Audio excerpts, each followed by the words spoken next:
Students का साथ लोग ठीक है। आज हम लोग जो टॉपिक पढ़ने जा रहे हैं that is regarding general characteristics of micro organism. Mean what are the major characteristics microorganism do possess. Characteristic पढ़ने से पहले हम कुछ टर्म्स हैं जो कि डिस्कस करेंगे। तो उन बेसिक टर्म में फर्स्ट टर्म है culture, a population of micro organism. Culture is actually a population of micro organism where we usually grow microorganism, right. Further pure culture, a culture that consist of a single kind of micro organism in environment free of other living organism. कि एक ऐसा culture, एक ऐसा medium जहाँ पे एक ही type के micro organism को हम ग्रो करवाएं, उसको हम उस कल्चर को हम क्या कहते हैं, प्योर कल्चर। जैसे मिसाल के तौर पे मेरे पास दो कल्चर्स हैं, like this one is a culture, this one is a culture. और यहाँ पे अगर मैं बात करूँ ये वाला जो कल्चर है, बेसिकली मैं इसको टैग कर देता हूँ, इसको मैं ए कह देता हूँ और एक बी। अच्छा, ये कल्चर है तो यहाँ पे जो ए कल्चर है, ए कल्चर में डिफरेंट टाइप के माइक्रो ऑर्गेनिज्म ग्रो कर सकते हैं। Like if I will add I will label the microorganism like this type of microorganism and this type of microorganism, okay, and then further I can add more like this.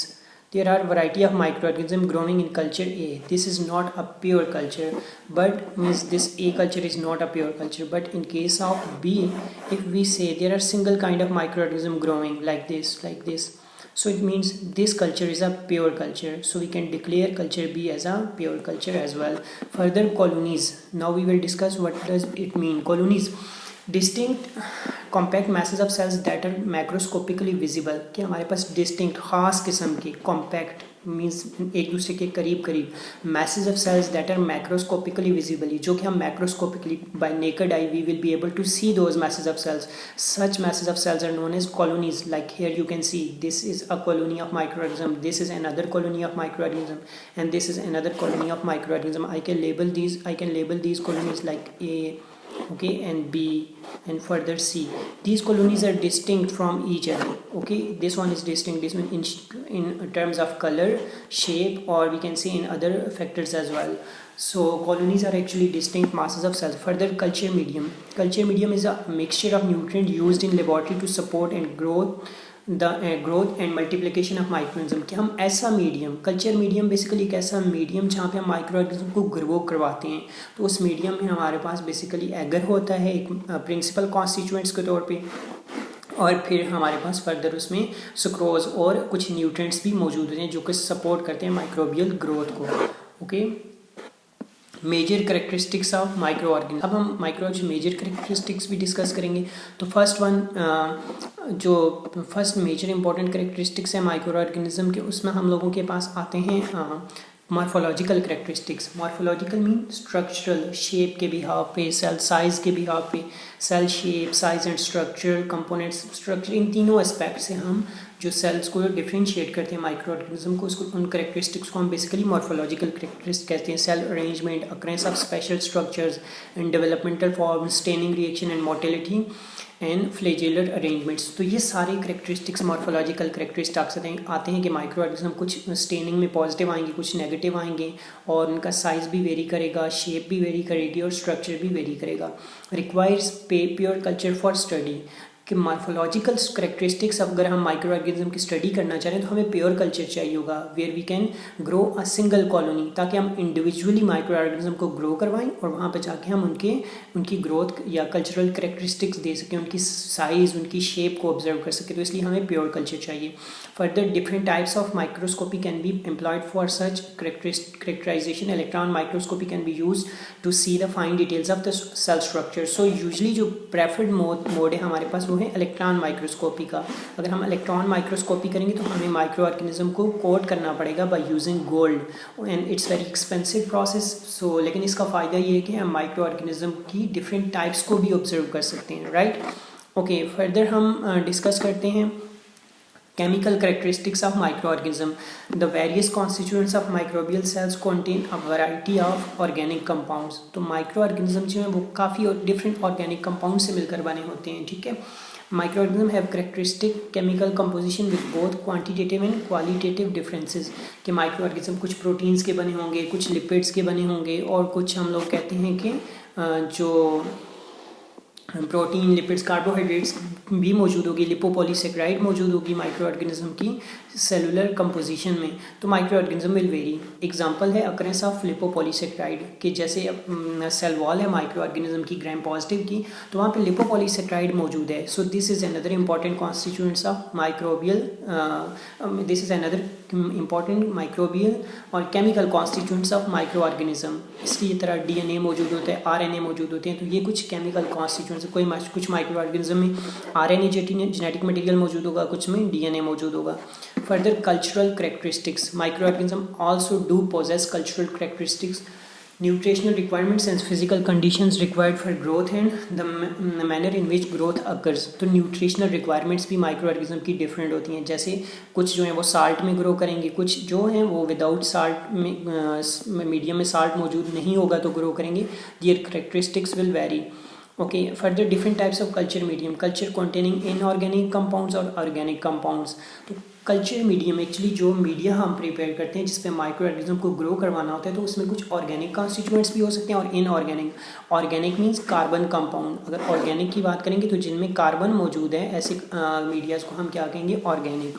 Okay, और ऐसे medias जिनमें हम लोगों के पास carbon मौजूद नहीं है तो उनको हम इनऑर्गेनिक कहेंगे। ठीक है, तो जो ऑर्गेनिक मीडियाज़ हैं उनमें अमाइनो एसिड्स होंगे, शुगर्स होंगे, विटामिन्स होंगे, राइट। और फिर इसके अलावा कॉम्प्लेक्स सब्सटेंसेस की बात करेंगे तो पेप्टोन्स, ब्लड सेल्स, सीरम भी यूज़ की जाते हैं, मीडियम में ऐड किए जाते हैं।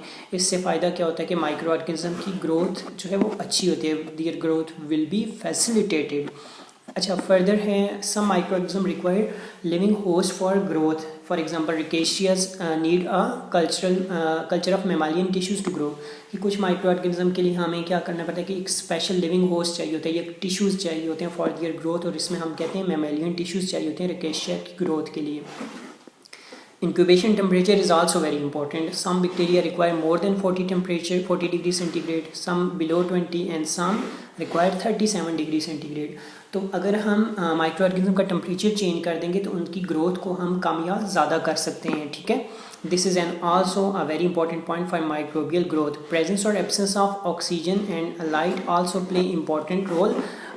For example cyanobacteria uses light as a source of energy, means अगर लाइट मौजूद नहीं है तो कुछ माइक्रो ऑर्गेनिज्म ग्रो नहीं करेंगे, जिसमें हम बात करते हैं तो cyanobacteria is the major one.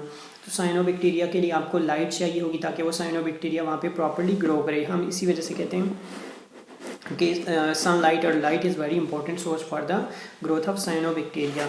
Late move further. Okay, slide number 5. Okay, metabolic characteristics. Now we are going to discuss metabolic characteristics. The process of metabolism of different microorganisms offer opportunities to characterize and differentiate many microorganisms. So it means if we are going to differentiate or characterize microorganism, तो हमें कुछ metabolic जो है processes को भी देखना पड़ेगा। Metabolic means how metabolism is occurring, how the preparation and break down of certain nutrients is occurring within the micro organism. तो सम बैक्टीरिया हम कहते हैं, some bacteria obtain energy by absorbing light while other oxidize inorganic और organic compounds. तो कुछ light से energy ले रहे हैं, उनमें मेटाबॉलिज्म जो है, जो एनर्जी जनरेशन का जो प्रोसेस है वो लाइट पे डिपेंडेंट है, और कुछ में ऑर्गेनिक या इनऑर्गेनिक कंपाउंड्स हैं। फर्दर है micro organism differ in ways in which their synthesize cell components during growth. तो माइक्रो ऑर्गेनिज्म इस तरह भी वेरी करते हैं कि वो कंपोनेंट्स कौन कौन से सिंथेसाइज करें। कुछ माइक्रो ऑर्गेनिज्म एंजाइम सिंथेसाइज करते हैं, जैसे लाइगेज है या फिर हेलिकेजेस हैं। तो इस तरह के एंजाइम जो माइक्रो ऑर्गेनिज्म सिक्रीट करते हैं या प्रोड्यूस करते हैं या प्रोटीन्स प्रोड्यूस करते हैं, तो उस बेस पे भी हम उनको वेरी करते हैं, उनको करेक्टराइज किया जाता है। The enzyme produce by different micro organism में आल्सो वेरी सिग्निफिकेंटली, कि माइक्रो ऑर्गेनिज्म के एंजाइम्स भी वेरी करते हैं कि वो डिफरेंट टाइप्स के एंजाइम बनाते हैं। जैसे मैंने ऑलरेडी बताया है कि कुछ एंडोन्यूक्लियसेस बनाएंगे, कुछ रिस्ट्रिक्शन एंडोन्यूक्लियसेस बनाएंगे, जैसे हेलिकेजेस, कुछ लाइगेजेस बनाएंगे। तो there will be variety of enzyme production dependent on micro organism.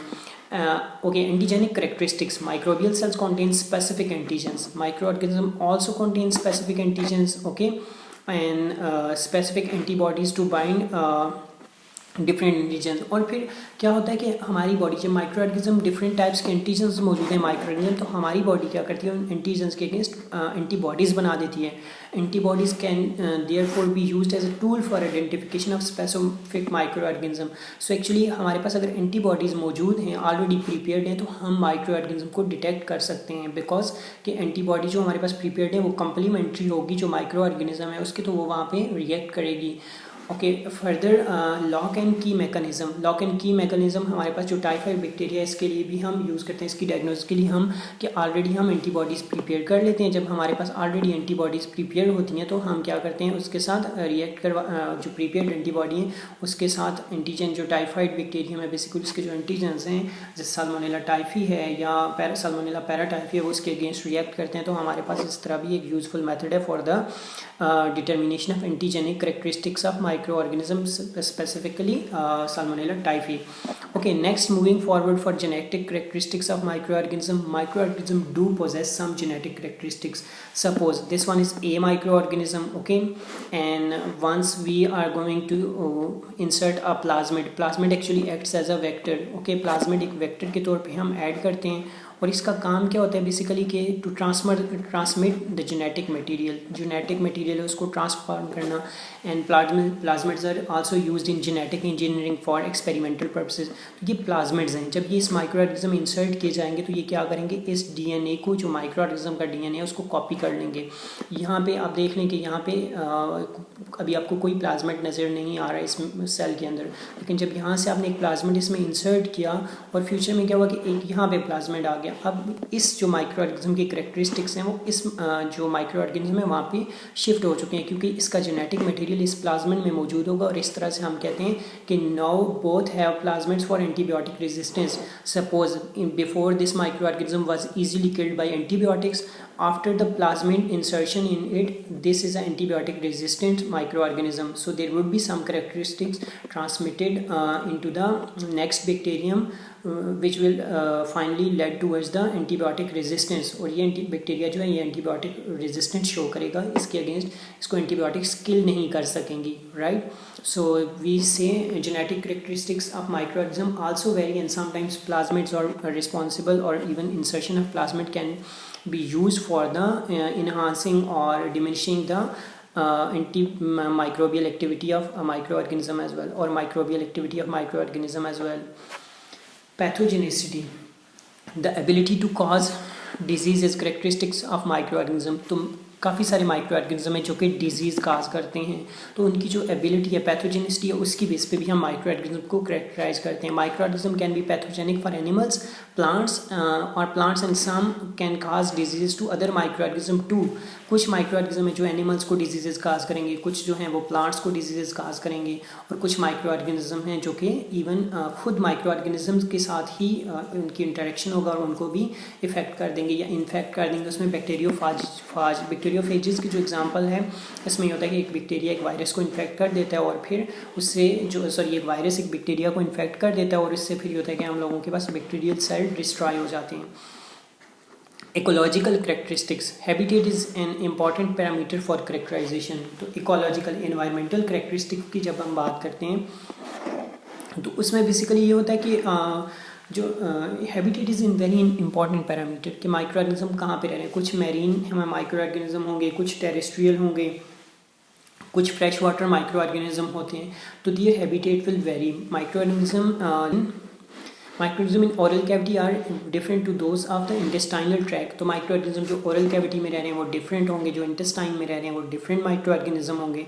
So there will be habitual characteristics of micro organism as well कि वो हैबिटेट्स के साथ वेरी करेगा, राइट। अच्छा, so this one is the coat at the and.